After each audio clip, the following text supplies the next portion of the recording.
In the summer of 1942, the German army was closer to winning the Second World War than most people realize. The Eastern Front had stabilized after the brutal winter outside Moscow. The Wehrmacht had regrouped, resupplied, and launched a massive new offensive called Case Blue. A drive south into the heartland of Soviet resources, aimed at one thing above all else: oil. The Caucasus oil fields at Baku produced over 80% of the Soviet Union's fuel. Without them, the Red Army couldn't run its tanks, couldn't fly its planes, couldn't move its trucks. Without oil, the Soviet war machine would choke to death, slowly but inevitably. It was a sound strategy, possibly the last sound strategy Germany had left. And it almost worked. Army Group South swept across the steppe at extraordinary speed, pushing hundreds of kilometers in weeks, scattering Soviet resistance, closing in on the oil fields that could change the balance of the entire war. But then something happened. Something that, in hindsight, looks less like a military decision and more like a personal obsession dressed up as strategy. There was a city on the Volga River, an industrial city, important but not critical. A city that could have been bypassed, screened off, neutralized with a fraction of the forces available, while the main army continued south towards the oil that actually mattered. The city was called Stalingrad, and it was named after the one man Adolf Hitler hated more than anyone else on Earth. What happened next is one of the most catastrophic military decisions in history. Instead of bypassing Stalingrad and continuing the drive toward the Caucasus, Hitler became fixated on taking the city. Not because it was strategically essential, although he convinced himself it was, but because of its name. Taking the city that bore Stalin's name would be a symbolic humiliation, a propaganda victory that he believed would break Soviet morale. He split Army Group South in two. One half would continue toward the Caucasus. The other, shared the 6th Army under General Friedrich Paulus, the finest fighting force Germany had on the Eastern Front, was diverted to take Stalingrad. It was the decision that lost the war. The battle that followed lasted 5 months. From August 1942 to February 1943, the 6th Army fought its way into Stalingrad block by block, building by building, room by room, in the most savage urban combat the world had ever seen. The Soviets, under General Vasily Chuikov, held the city by their fingernails, fighting from rubble and basements, turning every factory and apartment block into a fortress. And while the Germans bled themselves dry inside the city, the Soviets were quietly massing forces on the flanks. The weakly held flanks, defended not by German troops but by Romanian and Italian divisions that lacked the equipment and training for what was coming. On November 19, 1942, the Soviets launched Operation Uranus, a massive encirclement that cut off the entire 6th Army inside Stalingrad. 250,000 German soldiers trapped with no way out. Hitler ordered Paulus to hold.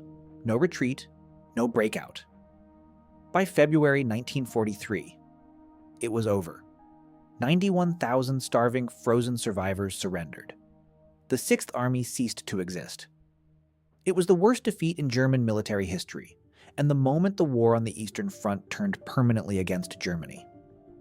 But what if none of that had happened? What if Hitler had looked at the map in the summer of 1942, seen Stalingrad on the Volga, and made the rational decision: leave a screening force, bomb the factories from the air, let the city sit there, and send the 6th Army south, where it was supposed to go, to help take the oil fields that could actually win the war. The first thing that changes is the 6th Army itself. 250,000 of Germany's best soldiers don't die in a frozen city. They don't get encircled, they don't surrender, they don't disappear. The 6th Army remains intact, combat-ready, and available for operations elsewhere. In a war where manpower was Germany's most critical shortage, this is enormous. You cannot overstate what it means to simply not lose 250,000 trained soldiers. The second thing that changes is the Caucasus offensive. In reality, the drive toward the oil fields stalled partly because the forces were split. Half the army was grinding itself to pieces in Stalingrad instead of supporting the southern push. Without that diversion, the combined force driving south is significantly stronger. The Caucasus oil fields at Maikop, Grozny, and potentially Baku itself become realistic objectives rather than distant ambitions. Now imagine the Germans actually take those oil fields. Soviet oil production drops by over half. The Red Army, which by late 1942 was fielding thousands of tanks and aircraft, suddenly cannot fuel them. The T-34s that were beginning to turn the tide sit idle. The aircraft that were contesting the skies stay grounded. The trucks that move supplies across the vast Soviet interior stop moving. Meanwhile, Germany, which had been fighting the entire war with chronic fuel shortages, rationing gasoline, converting vehicles to run on coal gas, suddenly has access to some of the richest oil reserves in Europe. German tanks can maneuver, the Luftwaffe can fly. The logistical nightmare that had crippled every German offensive since 1941 eases significantly. This is the scenario that kept the Allied planners awake at night in 1942. Not the fall of Stalingrad, but the fall of the Caucasus. But let's be careful here because alternate history has a tendency to run away with itself, and the truth is more complicated than the fantasy. Even if Germany had bypassed Stalingrad and taken the oil fields, winning the war was far from guaranteed. The Soviet Union was not just fighting with oil from the Caucasus. By 1942, the Soviets had relocated over 1,500 factories east of the Urals, beyond the reach of any German offensive. They were producing tanks, aircraft, and ammunition at rates that Germany could not match, and that production was accelerating. The T-34 was rolling off assembly lines in Chelyabinsk and Nizhny Tagil, thousands of kilometers from the front, in factories that no German army could threaten. And then there was Lend-Lease. The United States was pumping enormous quantities of trucks, jeeps, food, fuel, aluminum, and explosives into the Soviet Union through Persia, the Arctic convoys, and the Pacific route.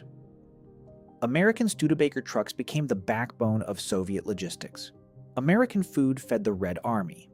American aluminum built Soviet aircraft.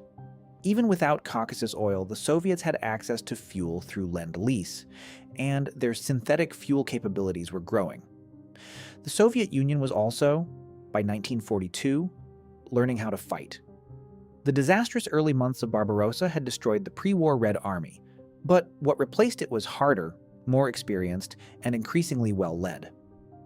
Commanders like Zhukov, Rokossovsky, and Chuikov had learned from their catastrophic defeats, and the army they were building was qualitatively different from the one that had collapsed in 1941. So the honest answer to the question is this: bypassing Stalingrad would have given Germany a better chance. A significantly better chance. The war would have lasted longer. The Eastern Front might have stabilized along the Volga for months or even years. The human cost, already almost incomprehensible, would have been even higher. The Holocaust would have continued for longer. More of Europe would have suffered under occupation for more years. But would Germany have won? Almost certainly not. The fundamental problem Germany faced was not one battle or one city. It was fighting a war against the combined industrial and demographic power of the Soviet Union, the United States, and the British Empire simultaneously, with an economy roughly one-third the size of its enemies and a manpower pool that was shrinking while theirs was growing. No tactical victory, no matter how brilliant, could overcome that math. What Stalingrad did was accelerate the inevitable.